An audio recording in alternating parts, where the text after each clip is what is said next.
Hey everybody, and welcome back to H Invests. I know that a lot of my fellow investors on YouTube have shares in Lockheed Martin, learn to invest. It's a big part of his portfolio, J Money as well, and mine.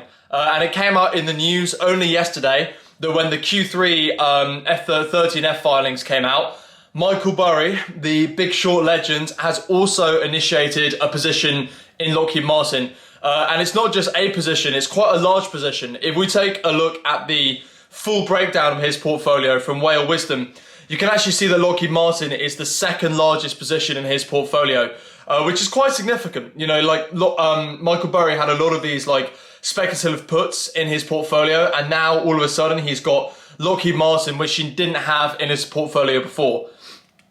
And in fact, if you look at if you go into Data Roma and have a look at the profile of all of the super investors that have all recently filed for their 13Fs, you see Lockheed Martin as number 2.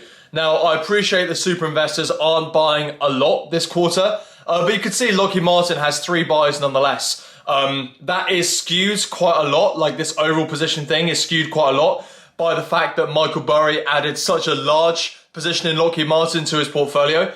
But at the end of the day, for a quarter where super investors aren't buying, it's quite significant to see Lockheed Martin up at number 2. So let's have a look at Lockheed Martin's share price history. You can see here the graph, and the graph has been very, very consistent. Over the past decade, you're seeing very, very consistent capital gain growth and very consistent turnover growth and free cash flow growth from this company. But you can see it's been a bit of a rocky ride in the past few years, which is interesting. And if you look at the Lockheed Martin's pre-COVID high, that's up at 430. We had the market sell-off, there was a bit of a recovery up to 400, but then it's been trading sideways, which is quite interesting, given this historic trend. So I've been invested in Lockheed Martin since January 2021. That was when I first started the YouTube channel. And these little things you can see here in green, that's when I added to my position. I sold off a little bit when it got to 390 because it was approaching my price target. But now the shares have gone back down. So today we're exploring, is this a good time? And is this a good price to buy more? Right, so let's have a quick chat about Lockheed Martin fears, because you may have noticed from that last graph that Lockheed Martin hasn't had a particularly good month, right? Look at this. You see a very, very sharp sell-off on one day. And yes, that day was Lockheed Martin's Q3 results. You can see here, article from CNBC, Lockheed Martin, shares of the defense contractor tumbled 11.8% after it reported a quarterly revenue miss and lowered its expectations for next year. 11.8%, that is significant, particularly on a company with revenues relatively stable that already looks like it was a relatively good deal. So let's have a look at these revenue misses. So you can see the guidance. This is basically what did it. And in my opinion, I know it's a changing guidance to the downside, but it looks relatively small, right? So you've got sales. Previous outlook, 67 to 69. Now we're looking at 67, right? The operating profit is just missing the low end of that. Pension, exactly the same. Diluted EPS is actually beating the previous guidance. And cash from operations, yeah, there has been a bit of a decline there. But does this slight change in revenue, cash flow, EPS guidance warrant that 12% decline? And now are the shares good value? That's the question that we need to be asking here. Also, is Lockheed Martin a good business, right? I always go through this in a lot of detail. And I've done a video on this previously. I rewatched that video this morning and I realized that most of what is in that video, it still stands. So if you want a deep dive on the full qualitative side of Lockheed Martin, have a look at that video. It talks about the defense contracts and everything in there in really, really good detail. The link will be in the description. But just the key points, if you want to go through it, 3-4 minute summary. So Lockheed Martin are a high quality aerospace and defense supplier, and they basically supply all kinds of military things for the governments of NATO, those kind of countries, right? The growth is mid-single digit. It's pretty consistent because most of these contracts are for the long term, right? This airplane that you can see in the thumbnail, that's an F-35, right? The contract with the US government that Lockheed Martin has for the F-35 is going on to 2070. So it's relatively easy to predict this growth and that it's so consistent. That's why you saw a slow and consistent share price increase. And it's a bit weird that we're now trading sideways. Non-cyclical business as well, so it's defense, right? It's something that doesn't vary too much with economic cycles. Occasionally you might see the governments cut their budget a little bit, but 70% of Lockheed Martin's revenue comes from the US, right? And who loves spending on defense more than the US government, right? Pretty much nobody, apart from mainly China, which only gives the US even more reason to keep spending on their defense budget. Economic moat. So yeah, Lockheed Martin have a very, very wide economic moat because they have really, really deep ties with the government. You know, they say, can you adjust this on the F-35? Bam, bam, bam. It's kind of a monopsony type business. And I don't see any kind of catalyst for that wide moat to be eroded away soon. The risks, the key ones would be if we see a cut in defense spending, which hasn't happened for about 7 years, and we haven't seen a major cut for a long time, for decades. So that risk is very, very low. As I said, a lot of these contracts are rolled out for decades and decades to come. So that gives a lot of support to Lockheed Martin's revenue. One risk is obviously we've got no Afghanistan anymore. Like Lockheed Martin, they make a lot of missiles for the US Department of Defense. The number of missiles that they're going to be asking is obviously going to decline if the US aren't actively involved in a war. But who knows? Like on the flip side, geopolitical tensions might rise again, like China, Taiwan is an example, and we could see that demand from the US government to Lockheed Martin go back up. There's also supply chain issues, which has been a massive issue across the board in 2021. And it's a good dividend paying stock, right? They've been increasing their dividends for a long, long time, and it's currently yielding about 3% and fully covered by earnings and free cash flow, I believe in the range of 1.5 to 1.8 times. So that's really, really good. So are Lockheed Martin undervalued? That's what we're going to explore now. I hope you guys enjoy.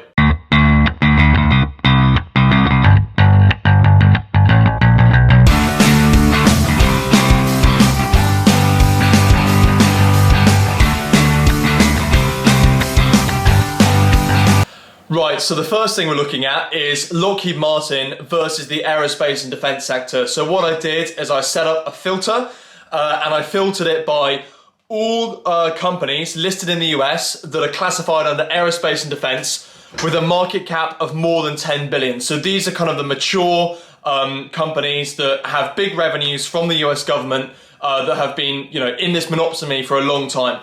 And you can see Lockheed Martin here. So this is sorted by market cap. They're the third largest after Raytheon and Boeing.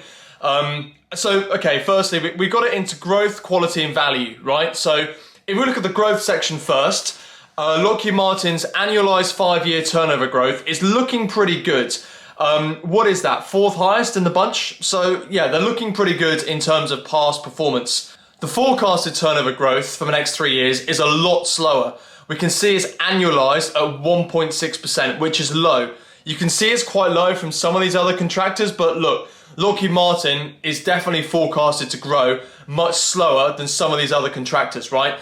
So that is definitely something to look at in the valuation, and we're going to have to use very, very conservative growth rates to get an accurate fair value for Lockheed Martin stock. EBITDA, okay, these ones are both passed. You can see EBITDA change and free cash flow change are pretty much the same as turnover change. So Lockheed Martin's margins have been relatively consistent.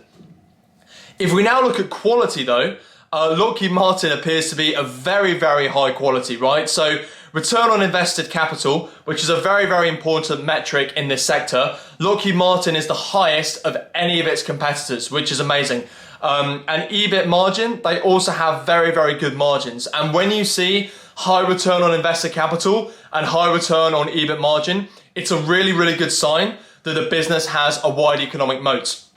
The other thing to consider is they have the highest asset turnover by a long, long way. So what the asset turnover measures is it looks at all of the business's assets and it sees how much turnover it can generate with those assets. So what this means is Lockheed Martin is using its assets very, very efficiently to generate turnover. So it looks very, very good on the quality space. Definitely one of the highest quality defense contractors out there.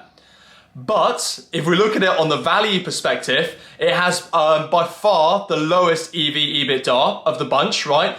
The next one is 15.1. So Lockheed Martin is looking cheapest by a long, long margin.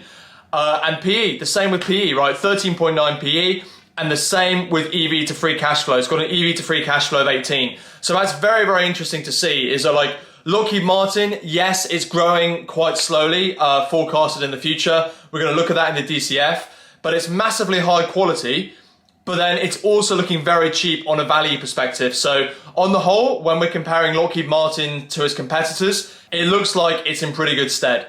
So here is our discounted cash flow analysis for Lockheed Martin. First thing to note is you can see the cash flow growing steadily over time, which is really, really good.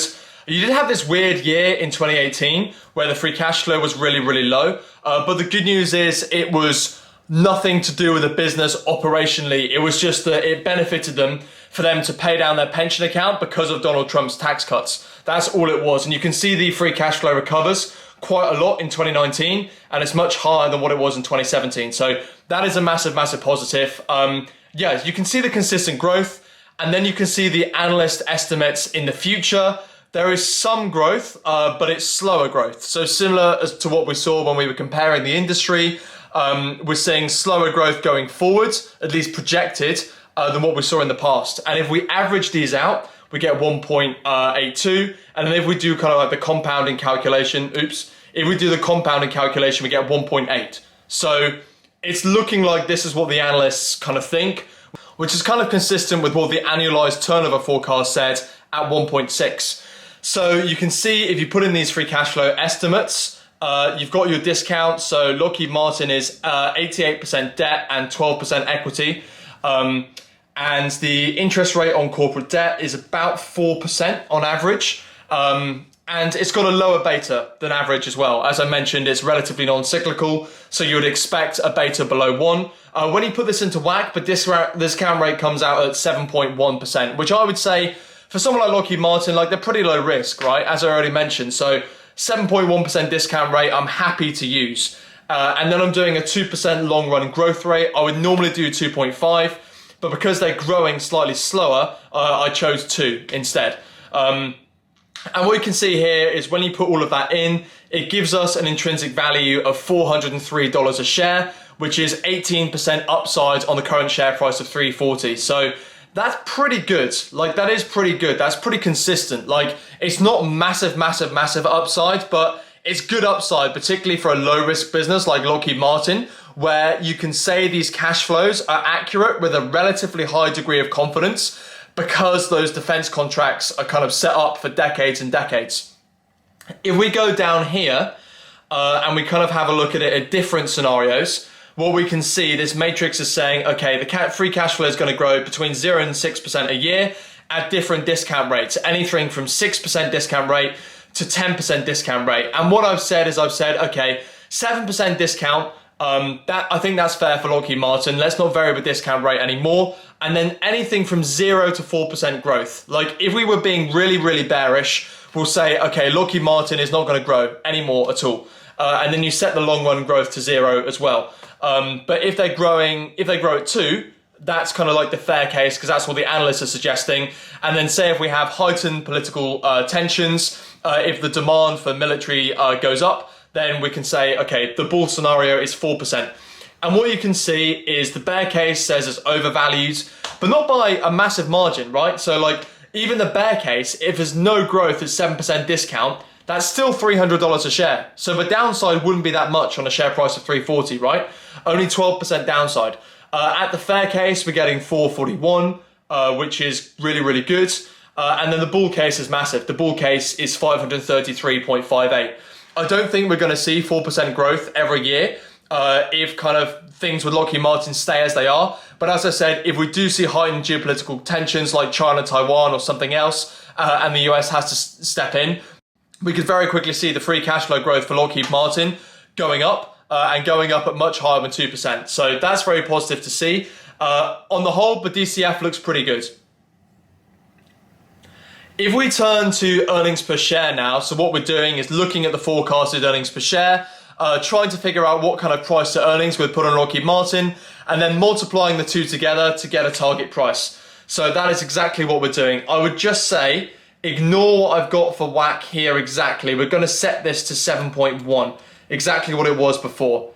Yeah, okay, that's perfect. So we can see the next 3 years, we've got earnings per share growth. And these are the forecasts from the average analyst, which I actually put down here. If you look down here towards the bottom right, you can see there's quite a high sample of analysts with a relatively narrow range. So what that does is it gives me quite a high degree of confidence for using these earnings per share estimates. You can see the growth, again, if we kind of average that growth out, it's higher than the turnover growth, which is quite interesting. So the analysts think that the EPS growth is going to be better than the free cash flow growth. Maybe that's because Lockheed Martin, they're kind of going through a business transformation at the moment. They mentioned this in their Q3 report, and that might be resulting in higher CapEx. So their earnings per share / operating cash flow is still going to grow much quicker, but they might be having to spend on higher CapEx to like find new sources of growth in the future. So that's why we might see earnings per share growing at 4 or 5% and then free cash flow growing at 2%. So yeah, and then kind of the average PE over the past 5 years, again, bearing in mind this kind of weird tax pension year we had, we're getting an average of 16.7. So these earnings per share, they're being discounted at 7% a year, multiplying that by 16.7. These are the kind of target prices we're getting. So next year it'd be $417. And then it kind of gets slightly worse because obviously it's growing at 5%, but the discount rate's at 7%. So then the real target price is going to be slightly lower. So down to 383 by financial year 23. But when you average these out, you're getting an average target price of 397, which is very, very similar to what we got on the DCF. And it gives us 17% upside on the current share price, which is pretty good. And as I said, if you look at the average analysts, again, we have a good sample size here. Like ideally, I'd like the sample size to be closer to 20, but it's a decent sample size nonetheless, right? And there's a relatively low like interval between the low and the high. This gives me relatively good confidence. Like the only risk with this EPS model here is that like the current PE is 13.9, right? And if the current PE is 13.9, if this stays at 13.9, if we put 13.9 in here, we're then getting the shares at like 4% upside compared to 17, right? So that's the risk, is that like, if they don't go back up to their like long run multiple of 17, then we're not going to see that much upside. But again, like there's limited downside here because this price to earnings of 14 is the lowest that they've been in 5 years. And even then it's still showing that the shares are undervalued, even if it's only at a 4% margin. So that's something very, very positive to look at. Okay guys, so in conclusion, am I buying LMT? So I've already bought. As I think I mentioned at the start of the video, I've bought it and I think that it's a good deal. So if we have a quick look at the graph, I bought some more after the Q3. So my whole conclusion from this is I thought the shares were already quite a good deal. After this like massive Q3 drop off, I would have started prepping to sell them when they got into the 400s, but then the shares went down to 330.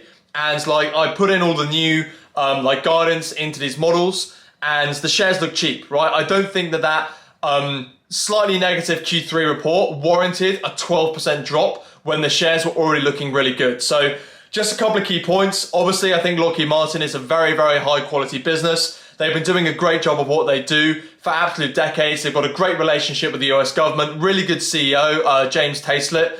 And yeah, they're a really, really good business with a wide economic moat. Based off the valuations that we looked at, my target price would be around 400 to 420. 400 if things kind of stay where they are. 420 or maybe even slightly higher if we see a rise in geopolitical tensions and we think that Biden is going to increase defense spending going forward. And that represents about 21% upside on the current share price of $340. So that's great news. And the risks look low. And as I said, a lot of potential upside if geopolitical tensions escalate. I appreciate that this kind of investment, like the kind of payoff, is like you have a relatively high probability of making a good 20-25%. That's the way I see it. Like Lockheed Martin, it would never be like the biggest position in my portfolio just because I'm really looking to grow my portfolio. And I know that it's very unlikely that Lockheed Martin's share price will double. And if it doubles, then I'm going to start selling it, right? I'm going to start selling the shares because then I think they'll be overvalued.